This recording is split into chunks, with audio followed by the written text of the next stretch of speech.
আসসালামু আলাইকুম গাইস, আপনারা সবাই কেমন আছেন? আশা করি আপনারা সবাই ভালো আছেন। আলহামদুলিল্লাহ, আপনাদের সবার দয়ায় আমি অনেক ভালো আছি।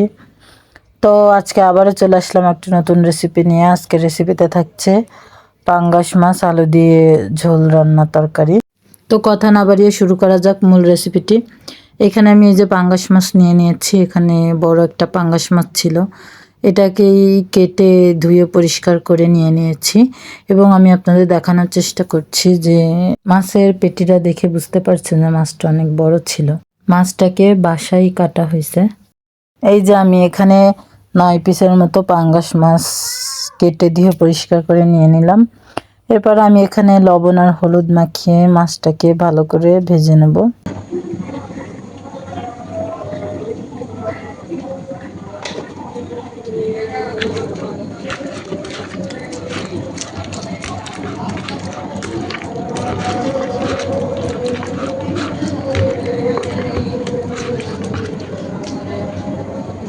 আমি চুলায় একটা তাওয়া বসিয়ে দিলাম এবং একে একে সব মাছগুলো আমি লাল লাল করে সুন্দর করে ভেজে নেব।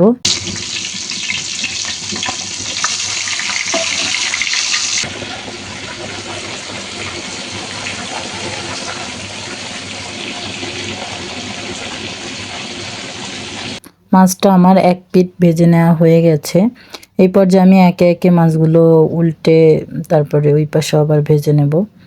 দেখবেন অনেকে আছে পাঙ্গাস মাছ পছন্দই করে না, খেতে চায় না, কিন্তু ঠিক এইভাবে আপনি যদি তাকে রান্না করে খাওয়ান তাহলে সেও আমার মতো বলবে যে এখন থেকে পাঙ্গাস মাছ আমার পছন্দের তালিকার একটি মাছ। আমিও পাঙ্গাস মাছ পছন্দ করি, এরকম ভালো লাগে খেতে। এইভাবে যদি রান্না করে তাকে খাওয়াতে পারেন তাহলে সে অনেক পছন্দ করবে পাঙ্গাস মাছ এবং তার পছন্দের তালিকায় যোগ হয়ে যাবে এই নামটি এবং আপনি অনেক প্রশংসা পাবেন। মাছটাকে আমার ভালো করে ভেজে নেওয়া হয়ে গেছে। এই পর্যায়ে আমি রান্নাটা শুরু করব। প্রথমে আমি কড়াইটা বসিয়ে দিলাম। কড়াইটা বসিয়ে দেওয়ার পরে আমি পাঙ্গাস মাছ থেকে যে তেলটা বের হয়েছে এবং আমিও তেল দিয়েছিলাম এখানে, সেই তেলটা দিয়ে আমি আজকে রান্না করব। তো সেই তেলটা আমি এখানে সেকে নিয়ে নিচ্ছি এবং কাঁচামরিচ এবং পেঁয়াজ দিয়ে দিলাম। দিয়ে ভালো মতো নেড়ে চেড়ে বাদামি কালার করে ভেজে নেব।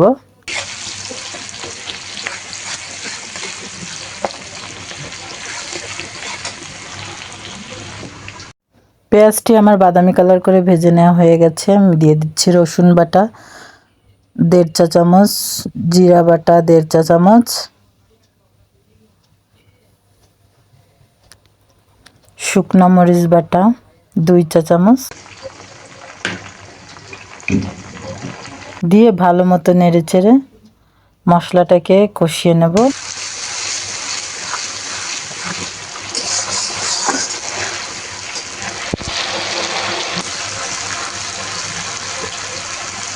মশলাটা হালকা ভেজে নিয়ে এই পর্যায়ে দিয়ে দিচ্ছি পরিমাণ মতো লবণ, হলুদ,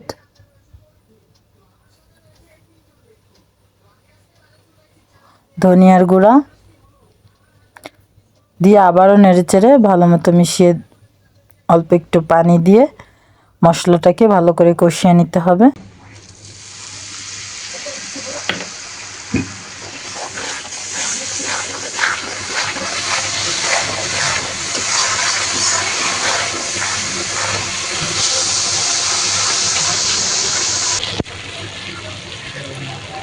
পানিটা যখন শুকিয়ে আসবে, তেল ভেসে উঠবে, এই পর্যায়ে দিয়ে দিচ্ছি টমেটো কুচি।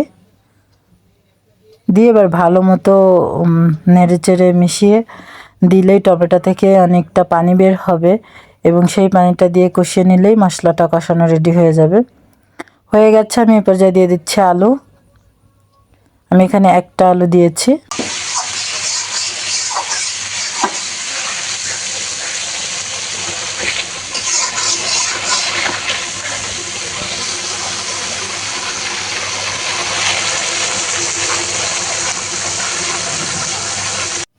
আলু দেওয়ার পরে মশলাটা আমার ভালো মতো কষানো হয়ে গেছে। এই যে ভেজে রাখা পাঙ্গাস মাছগুলো এই পর্যায়ে আমি দিয়ে দিচ্ছি মশলার ভিতরে।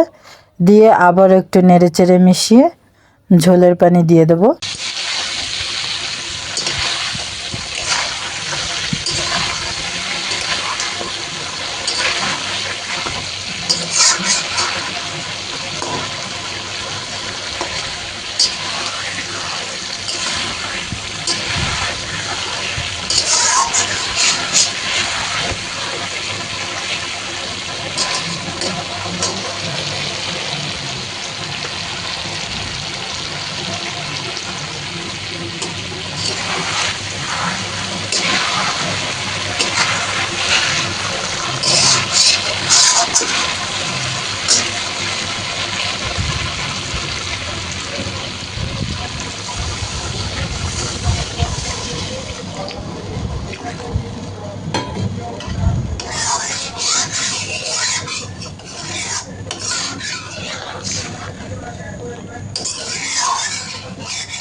পরিমাণ মতো ঝোলের পানি দিয়ে ঢাকনা দিয়ে আমি ঢেকে দিচ্ছি 5 মিনিটের জন্য। 5 মিনিট পরে যে দেখুন ফিরে এলাম, আমি খুন্তি দিয়ে হালকা করে একটু নেড়ে দেবো। এই প্রসেসটা ফলো করে একদিন রান্না করে দেবেন পাঙ্গাস মাছ, দেখবেন বাচ্চারা অনেক পছন্দ করবে, যেহেতু পাঙ্গাস মাছে কাটা থাকে না। আমার বাসায় বাচ্চারা খুব পছন্দ করে এই রেসিপিটা। রান্নাটা যখন আমার শেষ হয়ে আসবে ঠিক এই পর্যায়ে দিয়ে দেবো 3-4টা কাঁচামরিচ ফেড়ে হালকা করে দিয়ে একটু নেড়ে চেড়ে নিলেই হয়ে যাবে আলু দিয়ে পাঙ্গাস মাছ রান্নার রেসিপি। তো যাই হোক, দেখতে দেখতে চলে এলাম একেবারেই শেষ পর্যায়ে।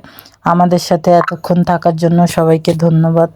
এবং এই যে দেখুন আমার রান্নাটার ফাইনাল লুক আমি দেখাচ্ছি, কতটা সুন্দর কালার এসেছে। আলহামদুলিল্লাহ, আলহামদুলিল্লাহ, অনেক সুন্দর হয়েছে। এবং আসলে পাঙ্গাস মাছ কেউ খেতে চায় না, আপনি যদি এইভাবে একটু ট্রাই করেন তো সবাই ইলিশ মাছ, রুই, কাতলা মাছ বাদ দিয়ে বলবে যে আমি পাঙ্গাস মাছ খাবো। বিশেষ করে বাচ্চারা তো মাছ খেতে চায় না, কিন্তু এই প্রসেসটা ফলো করে যদি বাচ্চাদের মাছটা রান্না করে দেন, সব বাচ্চারাই বলবে যে পাঙ্গাস মাছই আমার পছন্দের খাবার।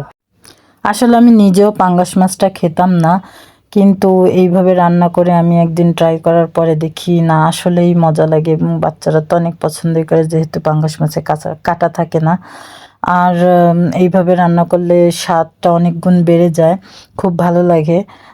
তো আপনারা ট্রাই করবেন এবং ভিডিওটি ভালো লাগলে একটা লাইক করে দেবেন। ভালো থাকবেন, সুস্থ থাকবেন, আল্লাহ হাফেজ।